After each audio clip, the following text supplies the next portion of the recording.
Our nation's social and economic future depends on good schools, and our children's economic success depends upon a good education. Today's classrooms include collaborative learning, and the traditional classroom paradigm is changing. Children are wonderful resources in the classroom. And as a teacher, I believe an important role of mine is to be a guide rather than an authority figure. Children have great enthusiasm and curiosity and a yearning really to express knowledge to their peers. So when we teachers model certain teaching skills, those children are then able to apply those skills within the classroom and help us as teachers themselves. The success of collaborative learning in and out of schools depends on how well peers teach each other. We are beginning to understand how to improve this process in order to enhance the learning of all elementary and secondary school students. At the same time, teachers can expand opportunities for the most effective and motivated student peer teachers. These students could consider teaching as a career. Peer teaching might influence children to pursue teaching as a career because they have felt success and enthusiasm and energy when they've been given a chance to teach in a safe setting like this. We want good teachers, okay? And so if you can get students to be thinking about what it takes to become a teacher, what are those qualities that make a teacher be that person that you'll remember for the rest of your life? What are the qualities and skills that go along with communicating an idea clearly? Teaching something helps one learn it. Learning to teach aids children and youth to make better contributions in their own academic and social lives. The student who is doing the teaching must understand what he's talking about, or she, in order to teach it. So that is in essence learning twice. And as you teach, you often will see things in a new way. So it's a process of having to think something through to the point where you can share it with someone else. Teaching effectively is basic to good parenting and productive community leadership. It is important in all occupations where people interact with the public and instruct others on the job. And yet our society delays the systematic development of effective teaching skills in people until they are adults, and our system confines that development to professional teachers.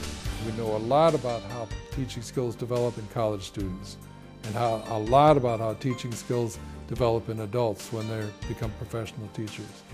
We know very little about how teaching skills develop in elementary, middle, and high school students. But we're learning, and the Hoenny Center's work is partly to understand and also partly to develop programs to help kids do this better. For children, teaching becomes a great skill builder for communication skills, for collaborative skills, for planning and organizing a lesson. So the concept of teaching to learn works from my standpoint as a teacher as well as for the students, from the student's standpoint. Learning to teach systematically takes a lot of the potential heat out of parenting, where parents often, always try to teach their kids to do something.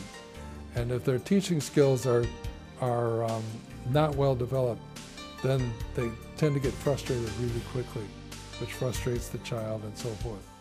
So for any kid who's going to be a parent someday, which is most of them, developing teaching skills, no matter what their achievement levels are, very important.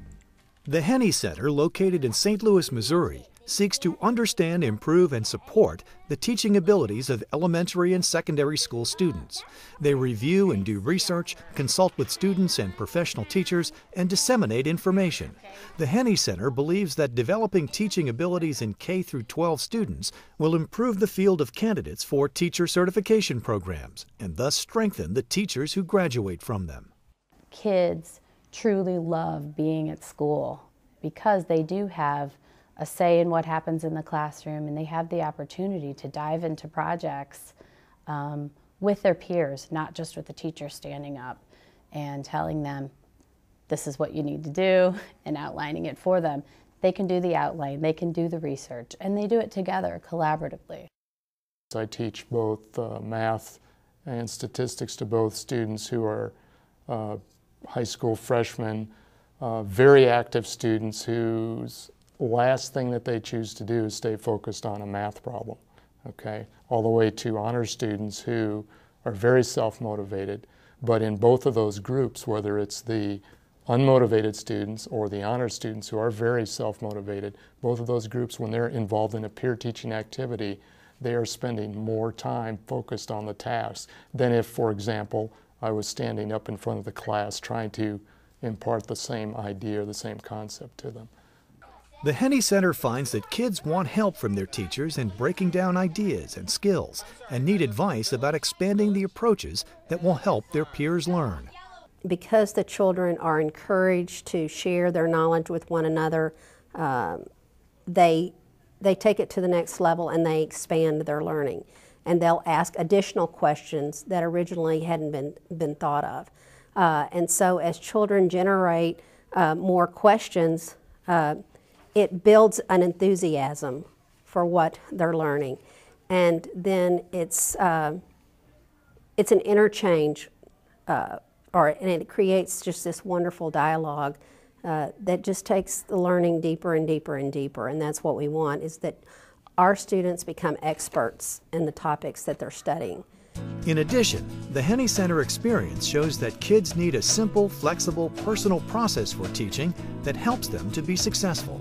They call this process Polar Plus. As they explain concepts to their peers, what they do is they will come away quite often realizing that that is very self-satisfying, that there is this feeling of accomplishment in helping someone else understand something. So not only do they profit by trying to explain it, but they also profit in terms of realizing that, hey, for some reason I may be viewed as a very shy kid, but I can explain things well to people, and people understand.